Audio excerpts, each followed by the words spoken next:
Con gusto, muchas gracias.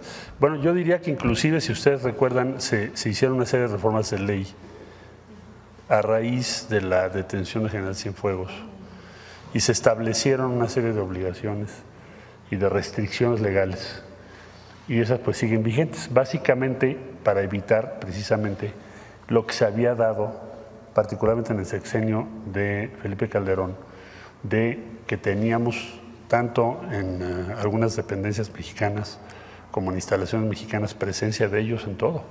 Incluso se hicieron operativos en México en su momento.